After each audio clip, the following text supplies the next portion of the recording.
Hello everybody, welcome back to Screen Stars. I'm here today to bring you my review for the 2021 science fiction film 2049, The Aftermath, also known as Confinement. This film is directed by Benjamin Duffield and it stars Nick Krause, Molly Parker and Juliet Gosling. Now this film is set in the future and the clues in the title are how far into the future. And essentially it's one of those science fiction films where the world has been poisoned, you can't any longer live on the surface. And we meet a young man who has been living for approximately 10 years, I think, in something that's called a purification station. Now it's like a building essentially where you can find there. It's almost like a prison. You can't go outside. You live in a chair. There's no longer any use for speech because you don't talk to anybody. You kind of use a keyboard to talk. You do menial tasks, working all day, building new purification stations, and it's a really dull life. There's some gaming to keep you occupied, things like that. But he really essentially is doing nothing with his life. It's a really dull existence. And one day his purification station is hit by lightning and he has no choice but to venture outside, and he discovers that once he does, the world may not be just as poisoned as he was meant to believe. And he discovers soon after a family that take him in as one of their own, and the film then begins to escalate from there onwards. Right, without spoilers, that's the plot of the movie. What are my thoughts on 2149, The Aftermath? Well, this is actually quite a middling, fair science fiction film, completely inoffensive, a fairly simple plot. Thankfully, I've watched quite a lot over the last few weeks of low budget and no budget films with really overly stupid complex plots that it really frustrates me. And sometimes it's a refreshing change to have a film with a very simple plot that it doesn't really try to muddy the waters by adding loads of different, convoluted plot points and things like that. It really is very simple here.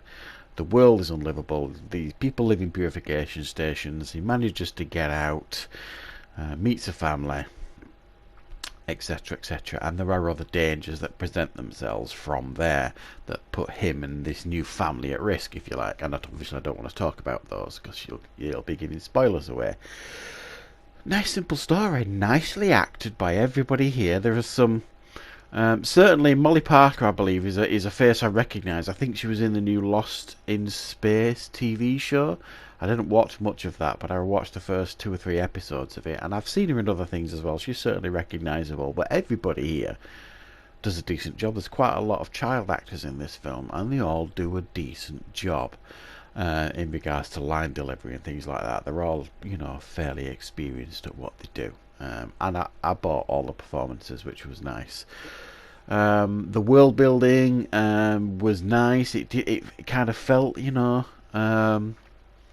like a post-apocalyptic type film after the world has ended. People are living very simple lives, just getting by, that sort of thing. And then you get this sci-fi element of these sinister drones, patrolling the area and things like that add this real sinister side to the film, this real threat to the film. There's some good relationship building in the film that they don't push awkwardly. It happens, it gives it time to breathe, it gives it time to develop, and they don't overly force it. And there's some decent chemistry between the cast as well.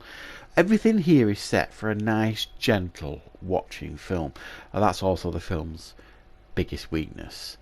There's never any real bite to the film. There's never any real spark to the film.